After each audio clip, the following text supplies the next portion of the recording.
Hello everyone, I'm Andy from the Pixel Pub, and I'm here to talk about the retro remake Superstation One.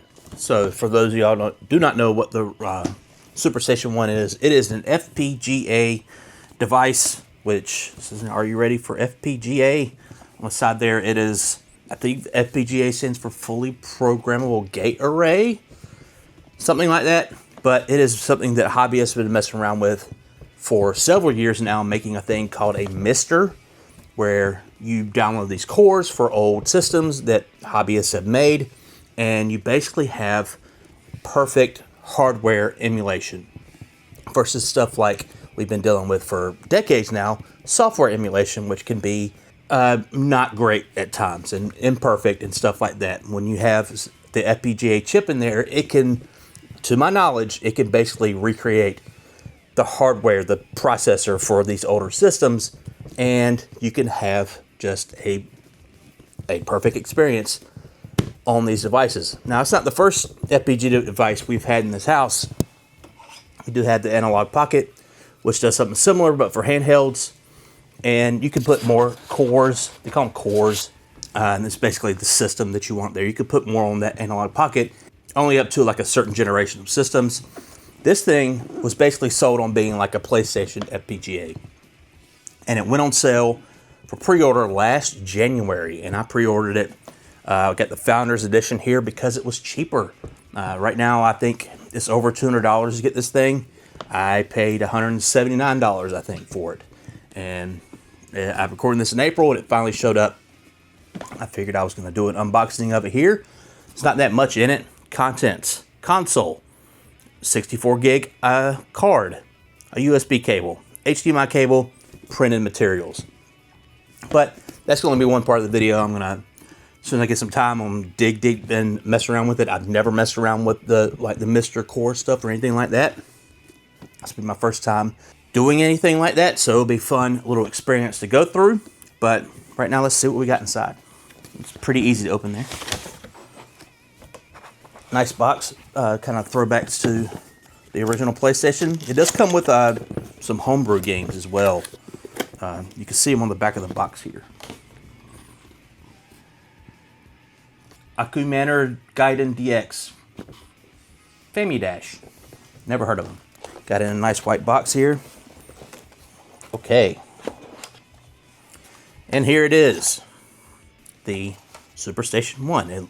I chose this color because it looks like an original PlayStation. They did have one that was like a clear blue plastic. I wasn't down for that. I was like, nah, I wanted to look like original PlayStation, even though this one took longer to get here. I think the blue plastic ones were shipping out a few months earlier. It does have a lot of different ports here if you want to connect it to a CRT, like God intended for the original PlayStation. He didn't know anything about these fancy HD TVs at the time. There is a HDMI port on the back, so you can play it on HD TV as well. You got the two ports up front for PlayStation controllers. So you also got the USB port there for wireless USB controllers, which is what I'm going to be using. And you got a port down here at the bottom, basically for a dock that Retro Remake sells. I don't think it's out yet officially. You can plug it in the bottom, and you can put your PlayStation games in there. You can play your disc on this thing.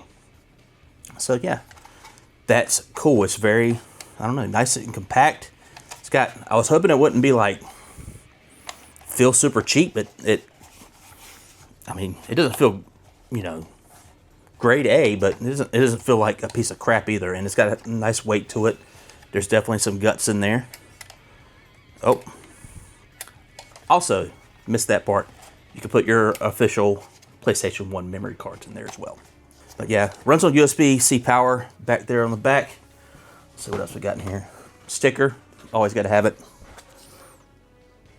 A quick start guide with a QR code on it. That's going to be handy because I'm going to need it. Another sticker, Founders Edition. HDMI cable. When I read that it came with the HDMI cable, I was like, man, I should count how many HDMI cables are in this house because it has to be over 100 at this point. Same thing with USB-C cables. I'm going to need to find a brick that takes USB-C on both ends, or on one end. That's going to be fun. But yeah, it's kind of bare bones in that regard, which is fine. This is what you're paying for. This is what you want.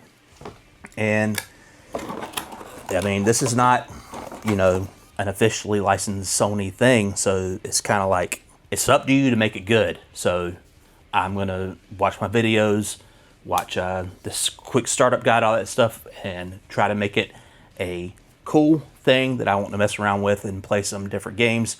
My plan is to put more than PlayStation games up there. I've got some Sega Saturn stuff ready to go. TurboGrafx CD is something I'm excited about messing around with. I need to get an HDMI splitter. I have one, but I don't think it's that good. But I need to get a better one and put it in the living room with the big TV, and I want to be able to play this with my 8-bit do USB wireless controller, and I can sit on the couch and play some PlayStation games, looking and playing like they should. But yeah, that's what's in the box. Catch you on the flip side to what I can do with it. Okay, it's been a few days since I recorded the unboxing video for the Superstation, and I have messed around with it, put some games on here, put some BIOS up here, just going through different things to see what this thing can do. I will say up front, I had some problems. This thing's not the most user-friendly thing in the world. It's definitely a thing made by hobbyist engineers.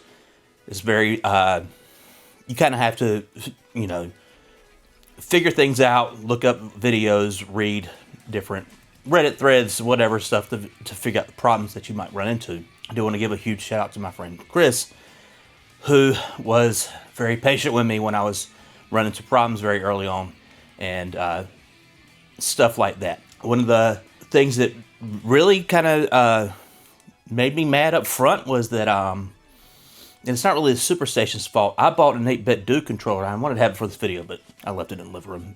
You can look it up what it looks like online, but I bought one of those to use with this thing, and the little USB dongle that it came with is USB-C. On the front of the Superstation is USB-A for the controllers, and I can't do it wirelessly with that thing. So there is a USB-A dongle that 8-bit do sells, and I've read that it does work with the newer controllers, but it's like 20 bucks on Amazon.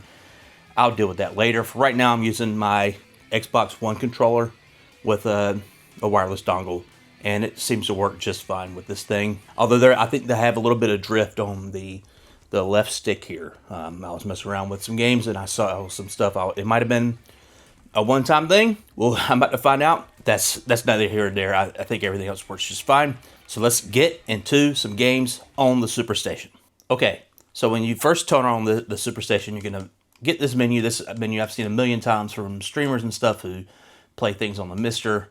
And like, you got your arcade games up here. I don't have any arcade games downloaded to play on this, but they all kind of require their own cores because they are all built, you know, very specifically to their own hardware. You got computer stuff like old, you can play Atari 800 games. I have no interest in that. C64, that was really popular. Don't really care about that stuff. What I want is the consoles. So there's a lot of consoles here with the cores ready to go. What we are going to start off with is what the Superstation was sold on, that is PlayStation games.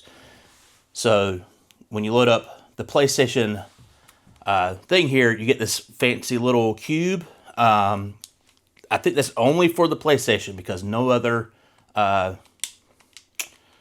thing has that. I'm gonna have to hit that button. So you have to load your CD. So I got some games up here. We're gonna start with everyone's favorite PlayStation game, Chocobo Racing.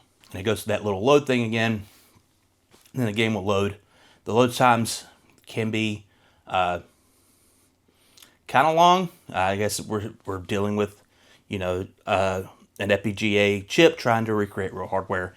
So it's not really going to boost up your load time and stuff like that all that much. So yeah, we got Chocobo Racing here. You can view a Chocobo Dungeon 2 preview. We're not going to do that. Let's do a race real quick. No. Also, I need to remap the buttons. They're kind of over the place. Let's do a Grand Prix. One player, please. I'm going to be a Black Mage, or Black Magician, as they're called here. I don't know enough about this game to. Grip sounds good. Let me decide. So we got some courses here: Moogle Forest, Black Manor, Floating Gardens, Gingerbread Land. What? Mithril Mines. I like the Moogle Forest. So I do know about this game. Is that you can unlock other characters that are not just generic like Black Mage. What is the go button? Oh, it's this Y on this thing, right? They're not just the generic characters. You can unlock Cloud. If you play enough, and you can unlock Squall. I believe Cloud is riding his motorcycle. Squall probably is, if I had to guess, he's probably driving that like red car that you get at the beginning of the game of Final Fantasy VIII. I don't know how to use any weapons or anything, but I don't know. I have friends that are really into this game. I never really played it all that much. But you can see it's running really well. It looks like a very sharp PS1 game to me. So let's try something else. All right. Let's go to another Square game that I have up here. Ehrgeist, God Bless the Ring. Let's get some fighting here. This game does have the Final Fantasy characters selectable up front, so did I hit the right button? I did hit the right button. Arcade mode. So yeah, like I was saying, they are here available at the front. You can just play as Cloud or Tifa or Sephiroth. I believe you can unlock like Vincent, I believe. But I don't play as Tifa because I'm a Tifa stan. And the little bit of this game I have played, she kind of kicks ass. So you start off freaking fighting this Antonio Inoki stand-in. And you can just run. This game is ridiculous. Excellent. Look at that. Put me in Evo. Saudi Arabia, don't they own Evo now? Put me on the main stage. Ehrgeist. I will run circles around them fools, just like I'm doing right now. Kick in the air. Dolphin kick.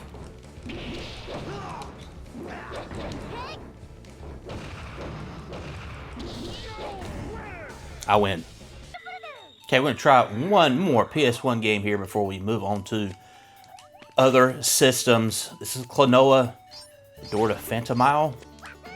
2D platformer, but 2.5D really? That's what the term they coined for these types of games back in the day, because there's like a background, and I missed that egg in the background.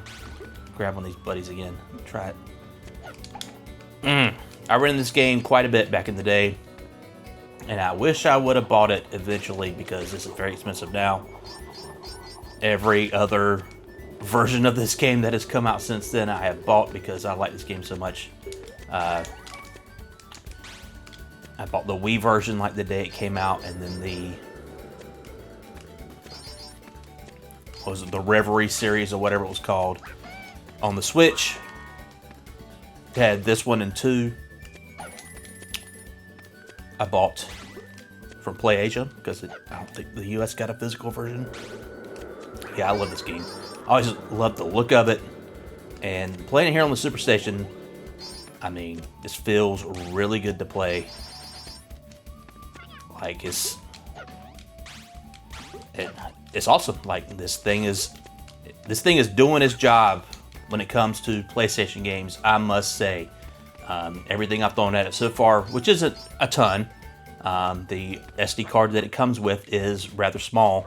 It's 64 gigs, I think. But everything I've thrown at it, PlayStation-wise, has been just fine. So, since we've talked about PlayStation games, let's go to something else. Let's go to the Sega Saturn. Okay, here I wanted to talk about one thing here in the Sega Saturn menu. For whatever reason, the region down here for the Sega Saturn thing defaults to Japan, and if you have a US BIOS, it's just not going to work. So you have to change that to USA, and then you can load your BIOS. USA, and then it'll load up like it's loading up a Sega Saturn without a disc in it. And you do have to There isn't where the eject button would be on an original PlayStation. That's where you hit this button, and you can bring this up, and you can put in your game. So you can see I ain't got that many Sega Saturn games up here right now, but let's just start with an easy one to get into quickly. Sega Rally Championship. You saw the little flash up there at the top left of the screen. It said BIOS not found. I don't know what that means because the game's going to work just fine. That was a thing that was giving me issues to begin with. And then, I asked my buddy. He was like, yeah, it's that region thing. You really need to change that. So if you have one of these things and you're new to the mystery experience like I was, and you're running into an issue like that, there's your problem. It's your region. You need to change it.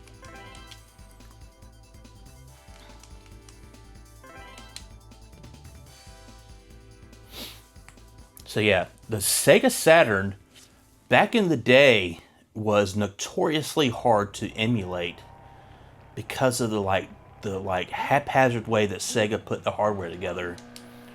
I guess they had got really spooked about the PlayStation 1's capabilities.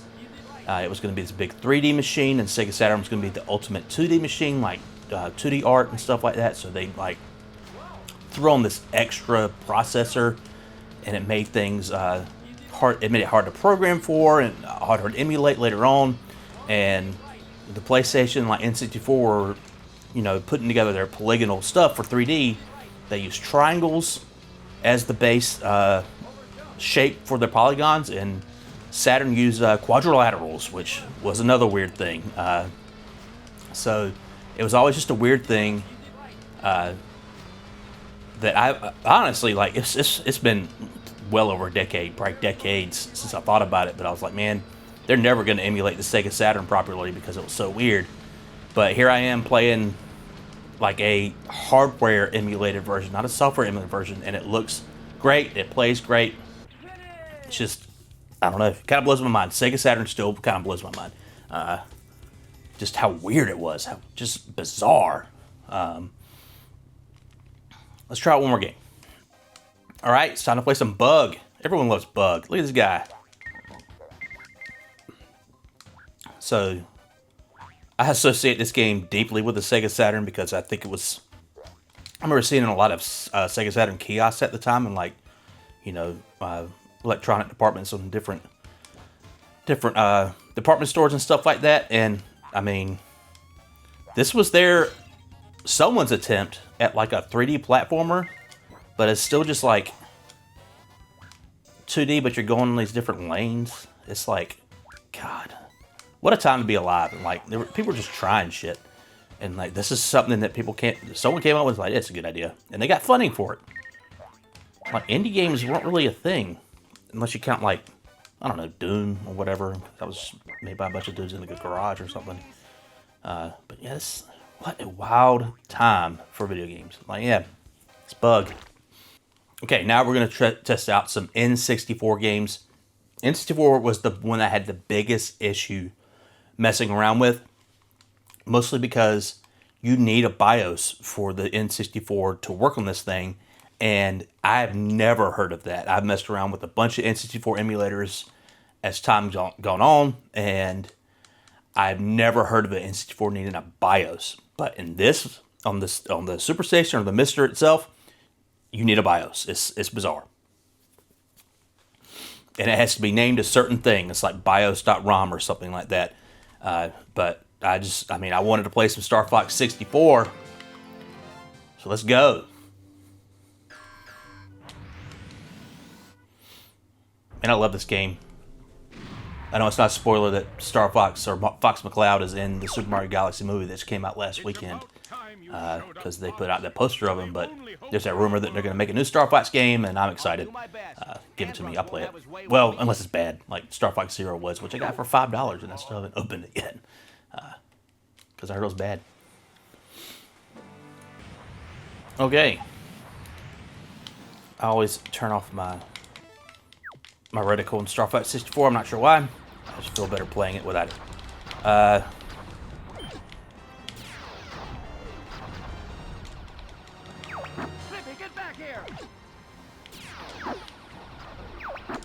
Watch out. Bogey on your tail. Gotta get that double laser, rescue Slippy, shoot her a couple times. Look at that. Those graphics, the water reacting to the ship. About to enter Corneria City. We're entering Corneria City now. Do a little barrel roll there before Peppy tells me to. I'm a good student. But yeah, like this looks and feels like Star Fox 64. Like this is. I mean, I guess it's not my first time messing around with the FPGA system. We talked about the analog pocket when I unboxed the Superstation, but for something much grander, like a system of like an N64 or PlayStation or Sega Saturn, I mean, this feels pretty damn cool. And to have a little box like this that you could do all of it pretty flawlessly, I really enjoy. I think it's really cool. I have noticed one game that I run up here, Mystical Ninja Star Goemon, which is like one of my favorite N64 games. It doesn't work. That might be just like a bad ROM, but I've messed around with it on emulators and it works just fine. So I'm not sure what's going on there. To be honest, I really got the N64 thing working like yesterday, and I played this in Mario 64, and that was about it. Falco's down. So yeah, let's rapid fire through some other systems, some older systems, and check them out. Okay, got the Sega Genesis here. Gonna play some balls. Everyone loves balls. Balls. One-player games like Kronk, Boomer, Bruiser, Turbo, Tsunami, Yoko, Divine. Yoko's supposed to be like a sexy ball. What are we doing here? I'm gonna be a Kronk. Let's go, Kronk, Aruga, Umph. Yeah, this is Sega Genesis. Okay, we got some Battletoads and Battle Maniacs here. Super Nintendo. I don't know, it's pretty good to me. Feels pretty good. I'm gonna punch this pig. Arm turns into a sledgehammer. Yep. Playing his old, was it Pimple? Yes, Pimple. Freaking Battletoads names are disgusting. I would like to have a physical version of this. I don't have one, but Battletoad games are freaking hard. They're cool because they're like some weird turtles knockoff in space, but I don't know. They're just hard. They're hard. We're gonna try some TurboGrafx 16 with some Air Zonk here. It's a shooter. TurboGrafx has a lot of shooters. This game's wild. Look at this dude. Shooting snot at spaceships over the sea next to a futuristic city. I'll pick that thing up. Yeah, this looks and feels great. We have a TurboGrafx in our collection. Don't have Air Zonk though, because it's mad expensive. But I'm not going to play Chinaware on this thing. It's one of the games we own. It sucks. But yeah, Air Zonk, TurboGrafx 16, running just fine. Okay, last we got the NES here. I'm going to play the Japanese version of Castlevania 3, which added a bit more to the overall presentation of the game. They had an extra chip in it, so the music sounds better. It has extra channels of sound, and there's a bit more graphical detail in some stuff. You're not really seeing it here, but when you get to the clock tower level, the cogs and stuff that you're jumping on they run just much more smoother in this version of the game. We did not get this in America, this version, or all the extra stuff in this, because I guess the NES just didn't have the compatible hardware for the chips to work on it. I'm not sure. You know what? I'm probably making that up. It was probably a cost-cutting measure, if I had to guess, because that's what companies do. Yeah. So, yeah, that's NES. It's working just fine, or Famicom, as it were, which is, this is almost an NES. Yeah. So, okay, that's been the Superstation. I've been messing around with it for the past couple of days. I'm really liking what I've been playing after jumping through some hurdles.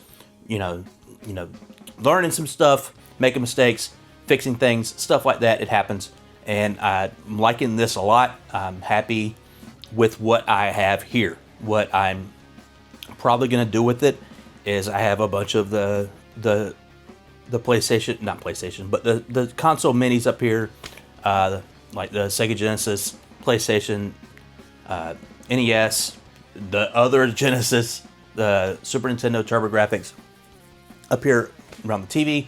I'll probably take this off and just put this Superstation there because it can just do everything. But yeah, it's been a fun time messing around with this, and I'm looking forward to putting more on it. I want to get a bigger SD card. I want to just beat this thing up so I can have all these games ready to go, running, hardware perfect, just anytime I want to sit down and play a game. So, if you have any thoughts on the Superstation or the Mister or FPGA emulation in general, just let me know in the comments. Let's talk about it. Let's talk about some old retro games. What do you want to play on this thing? What would you play on this thing if you had it? If you have one, let me know. What are you playing? Yes, I've been in for the Pix Pub. Please like and subscribe, all that fun stuff. Peace out. Bundle of love.